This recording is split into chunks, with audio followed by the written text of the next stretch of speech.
At the dawn of great civilizations, when oracles still whispered secrets to kings and shamans, were the true librarians of the cosmos. The relationship between humans and plants was sacred. Not as a passing trend, nor as escapism disguised as medicine, but as a deep alchemy between body, spirit, and nature. In this ancestral context, cannabis was not just a plant, it was a portal. But a portal doesn't only lead to light. It can also open paths to the shadowy alleys of the soul. At the heart of this video lies a question that is rarely taken seriously. What are the spiritual consequences of smoking marijuana? We're not talking about a government's opinion, official science, or pop culture, which idolizes it as a rebellious totem. We'll search for answers in ancient traditions, in the subtext of sacred writings, in the words of mystics who dared to go beyond the smoke.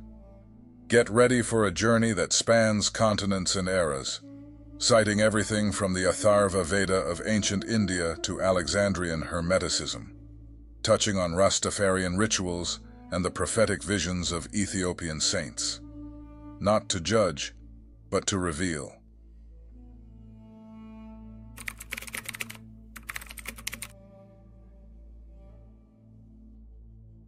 Cannabis, this plant now trivialized, criminalized, and romanticized alike, was, in many traditions, a sacred key. And keys, as we know, are not meant to be worshipped. They are meant to open doors. But which doors?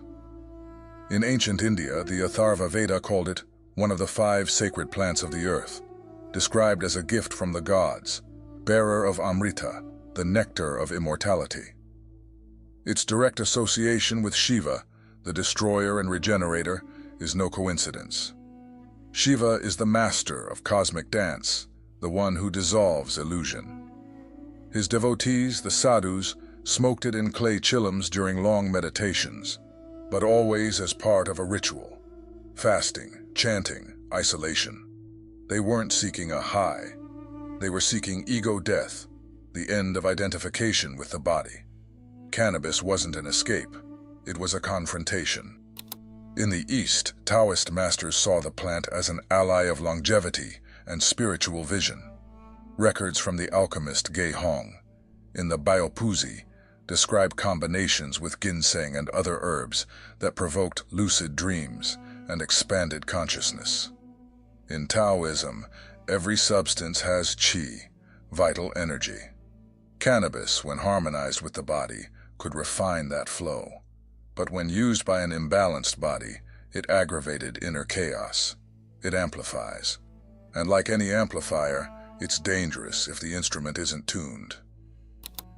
In the Arab-Muslim world, certain branches of medieval Sufism also used the plant, especially hashish, in their rituals.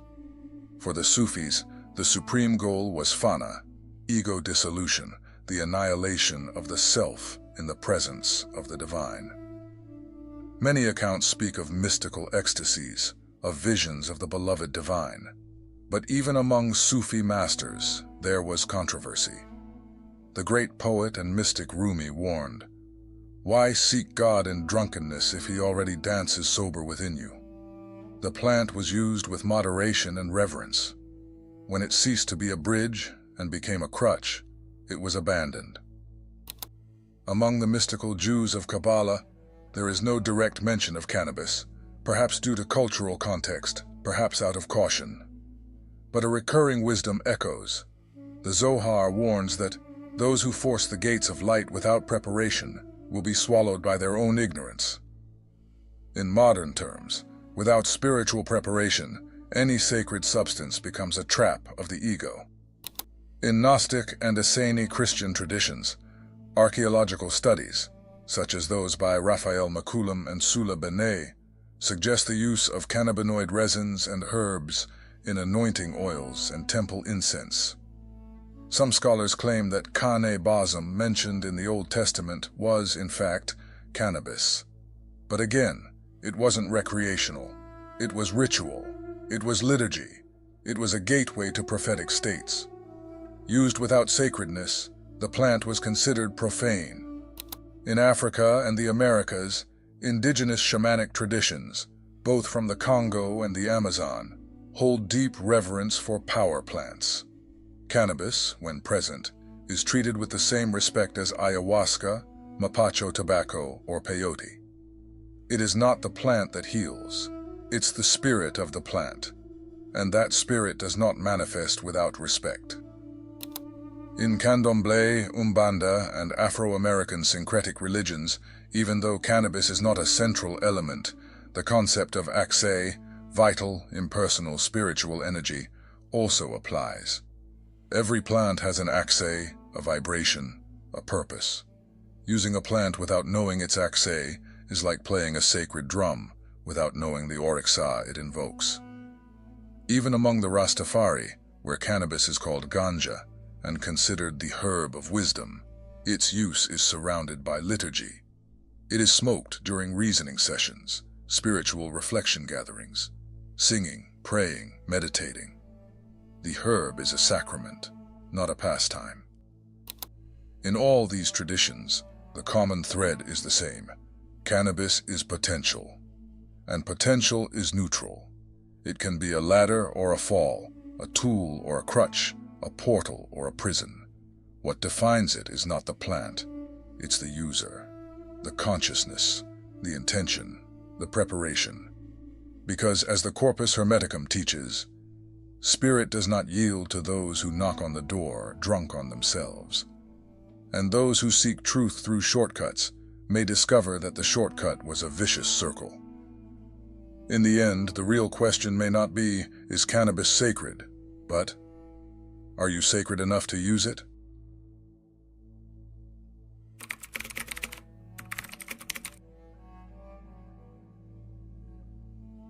Every plant that opens portals also opens mirrors. And mirrors, contrary to what we like to believe, do not always show beauty. Sometimes they reveal what we've avoided seeing for lifetimes. Cannabis, like many entheogenic substances, has the strange gift of dissolving masks.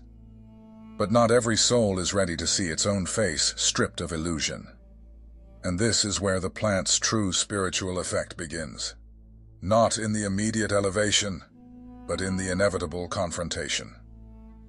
Carl Jung, the father of analytical psychology, coined the term shadow to describe the sum of the repressed aspects of our being. Not evil itself, but everything the ego refuses to acknowledge. Fears, traumas, forbidden desires, ancestral pain. In his writings, Jung stated that to confront the shadow is the first step toward wholeness. And is it not curious that many people, upon smoking marijuana, experience anxiety, paranoia, or a sense of internal exposure? The plant doesn't generate that. It simply peels back the varnish of the persona. And what emerges is what has always been there. For occult traditions, this is no surprise. In psychic self-defense, Dion Fortune describes how altered states of consciousness, triggered by rituals, drugs, or trauma, weaken the etheric field, making the individual vulnerable to external forces. She warns, when consciousness falters, entities from lower regions may draw near, feeding off the emotional breaches exposed. This is not superstition. It's subtle psychodynamics. When the conscious mind recedes, whether through sleep, meditation, or cannabis, the unconscious takes over. And if that unconscious is filled with unhealed wounds, they will speak. What we call a bad trip is, more often than not, the spirit trying to clean house. The Raja Yoga tradition, especially in Patanjali's Yoga Sutras, recognizes this clearly. He mentions that paranormal powers, siddhis, may arise spontaneously through the use of herbs, but he warns, these powers are illusory if not accompanied by discernment and ethics. More than that, he says siddhis can become obstacles to samadhi, true enlightenment, because they feed the spiritual ego, a trap even harder to detect than the ordinary ego. Osho, in his talks on drugs and spirituality, said, Substances open doors that only silence should open. They are shortcuts, yes, but unstable shortcuts. And often those who walk through these doors without a map or guide come back through the same door, only now unsure of where they are. On an energetic level, cannabis acts directly on the subtle body. Many practitioners of Reiki, Kundalini Yoga, and ceremonial magic report a heightened sensitivity of the auric field after its use. This can be positive if the person is grounded. But when they are not, they become a lighthouse without a captain, emitting light that attracts not only moths, but also energetic predators. Some Amazonian shamans say, "Every plant that opens is a plant that tests, and the test is not mystical. It is moral. What will you do with what you see? Will you run? Analyze it? Act?" Many chronic users report a constant feeling of stagnation. The body relaxes, but the soul stalls. Creativity seems to flow, but rarely materializes. Spirituality feels deep, but produces no real transformation. This is what Kabbalists call klipot, shells of energy, layers formed by unintegrated perceptions, poorly digested mystical experiences that accumulate like dust in the spiritual field. They create the illusion of growth without actual growth. And the greatest danger lies here, mistaking feeling a lot for evolving, because not all expansion is elevation. Expansion without direction is swelling, and swelling, sooner or later, bursts. At this point, cannabis, when used unconsciously or abusively, transforms from sacred plant into the plant of stagnation, not by its nature but by the disconnected use. It doesn't generate spiritual passivity, but it can be the perfect frame for those who already carry it within. Some try to argue, if I feel peace, it's working. But peace generated by an external agent is like calm in a locked room. Beautiful, but artificial. True peace is born even in the midst of chaos, because it is rooted in the core of being. If cannabis gives you peace, ask yourself, is it teaching you to generate that peace yourself? Or is it renting you a temporary illusion? The true encounter with the divine almost always begins with the encounter with the shadow. And that meeting is not pretty. No rainbows, no sepia filters. There are tears, shame, anger, confusion. But if you stay there, breathing, attentive, something happens. Not a hallucinogenic revelation, but a quiet integration. Acceptance of what is. And from there, the birth of what may come to be. Cannabis, in this context, is like a mirror of water. It can show you the sky, but if you dive in hastily, you'll see only mud.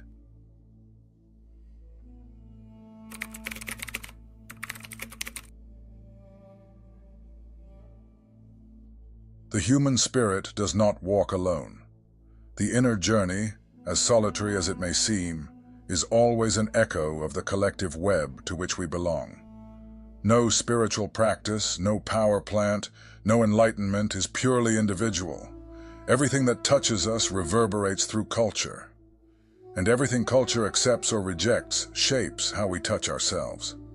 Cannabis is a perfect example of this.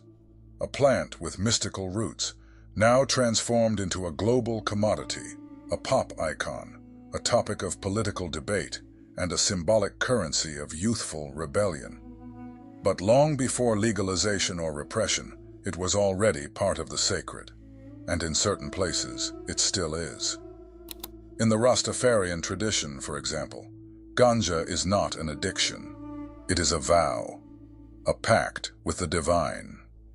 Born in the 1930s Jamaica, the Rastafari movement emerged as resistance against colonialism and oppression, but also as a spiritual renaissance rooted in African traditions, the Bible, and a distinct worldview. For the Rastas, the herb is the healing of the nations, as said in the Book of Revelation. Smoking it is a sacrament, a way to draw closer to Yah, the name they give to the living and present God. There is no banality in the act, there is reverence. The reasoning sessions, where the herb is smoked collectively while engaging in philosophical reflection, are liturgical practices. Silence, listening, words, and smoke walk together.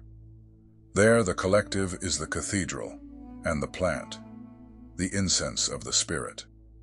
But it's not just the Rastas. On the African continent, especially within Bantu traditions, there are records of ritual cannabis use in celebrations, funerals, and rites of passage. It was not used to forget pain, but to pass through it. It was presence, not escape. It was an invocation of the ancestors, not alienation. In pre-Columbian America, although cannabis itself was not native, the use of psychoactive plants in collective rituals was widespread. The concept remains the same. Substances that open portals, yes, but only when supported by cosmology, myths, rituals, priests, by a symbolic collective structure. Outside of that structure, the plant is desacralized. It becomes mere stimulation. And that is exactly what modernity did. It yanked the plant out of the temple and threw it onto the shelf of cultural supermarkets. It turned it into a meme, a product, an aesthetic. What was once a sacrament became marketing. What was once a vehicle became a brand. The psychedelic culture of the 1960s tried to reclaim that ritual value. But it did so without roots, without lineage, without initiation. People listened to Alan Watts and Timothy Leary while mixing cannabis with acid and politics. It was a real search for transcendence, yes, but a fragmented one. Huxley had already warned in The Doors of Perception, "The visionary experience may reveal, but it does not teach. It shows, but it does not structure. And the danger lies in mistaking the glimpse for permanence." Western culture, in discrediting tradition, created a dangerous void, that of spirituality without ritual, of experience without ethics, of ecstasy without integration, of insight without action. Cannabis, in this context, became a symbol of counterculture, of rebellion, of freedom, but almost never of spiritual responsibility. This is why, in traditions where it is sacred, its use is collective. The group functions as container, as compass, as witness. In many Afro-Amerindian rituals, for example, no one uses the plant alone. There are chants, instruments, cycles, cleansing. There is a limit. The collective sustains the sacred. The individual dissolves to be reborn. And here we return to the core of the matter. Cannabis has a cultural soul. It carries all the narratives in which it has been wrapped. When used in the temple, it acts as sacrament. When smoked alone in the dark room of anxious solitude, it tends to amplify disconnection. It is as malleable as water, but it takes the shape of the vessel it's placed in.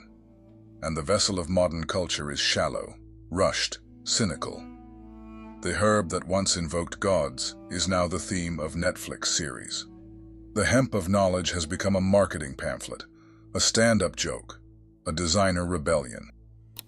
But there is resistance. In indigenous communities that refuse the spiritual extractivism of white culture. In young seekers who are reclaiming ritual, fasting, and song. In silent masters who, even amidst urban noise, teach how to smoke in prayer. The plant remains the same. What changes is the context. What changes is the intention. What changes is the symbolic field that sustains the experience. And maybe, deep down, that's its greatest lesson. Spirituality is not an individual sensation, but a collective frequency. It's not what you feel, but what you generate. It's not what you see under the plant's effect, but what you become after it fades. As an old African proverb says, if you want to go fast, go alone. But if you want to go far, go in a circle. Bring the drum. Bring the fire. Bring the plant.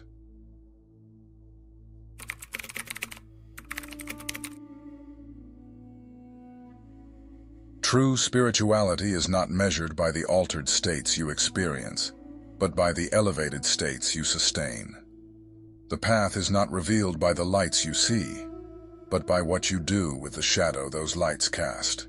Between the light and the fog, there's a thin line, and its name is discernment. Cannabis, like all power plants, carries no promises. It carries possibilities. Possibilities that can illuminate or confuse, inspire or numb. And it is here that the spiritual seeker reaches a crossroads. Do they seek to expand consciousness or escape it? Osho, so often misunderstood as a hedonist, said something profoundly subtle. Anything can become a meditation if you are present, and anything can become a drug if you are absent. The issue is not the plant. It is the awareness that accompanies it. And when presence is absent, the path turns into a carousel. This is why the ancients always accompanied sacred plants with rituals. Fasting, chanting, silence, preparation, guidance. Not out of superstition, but out of energetic hygiene. They knew what we have forgotten. A portal is not a place for sightseeing. It is a place of passage, and not every soul is ready for what lies on the other side. Discernment, called krino in Greek philosophy, viveka in Vedanta, is the invisible blade that separates what is real from what is merely sensation. It is the eye of the middle, the third eye not as a power, but as a compass. And in the spiritual use of cannabis, without that compass, what feels like enlightenment might just be hypersensitivity. What feels like vision might be a mental echo. What feels like intuition might be disguised desire. There is a kind of intoxication that feels like clarity. It comes with brilliant insights, synesthesia, synchronicities.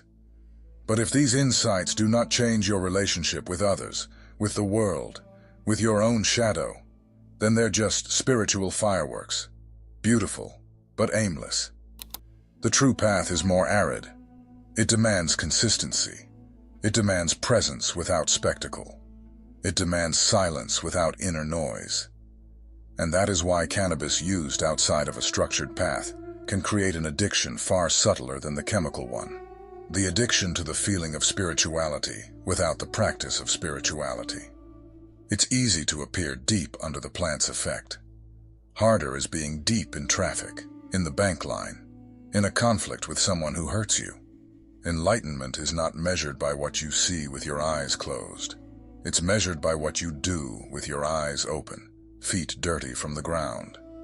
And when there is no discernment, what cannabis does is create a fogged mirror, where the ego sees itself as awakened, when in fact it merely took a nap in the lap of sensations. A kind of vegetative peace that paralyzes more than it pacifies. In traditional occultism, there is a principle known as the false light of Hod, a sensation of mental clarity that is actually just the mind intoxicated with unintegrated images. It's surface brilliance without roots. Cannabis, when used without wisdom, can feed precisely that illusion. The illusion of progress, while actually going in increasingly colorful circles. That's why the plant should only be used, spiritually speaking, when the inner soil is clean. When there is a clear intention. When there is real silence before the puff. And even deeper silence afterward. When there is guidance, tradition, method, humility. And above all, when one is ready for the answer it will give. Because as the Sufi master Hafiz once said, God is like a mirror that does not laugh at your grimaces. It simply shows them clearly. Is cannabis a plant with spiritual potential? Yes. But all potential demands context, discipline, intention, and understanding. When stripped of its ritual function and turned into a cultural product, it runs the risk of becoming just another form of distraction. True spiritual seeking is a subtle art. It is not about escape, but about staying. It is not about seeing lights, but becoming light. What are you seeking when you light that joint? Is it peace, space, silence? If you cannot find those things within yourself, perhaps the plant is merely lending you a mirror, and mirrors only show the reflection. If this video stirred something in you, share it with someone who is also seeking more than just smoke. Someone seeking clarity, truth, and depth. Thank you for watching.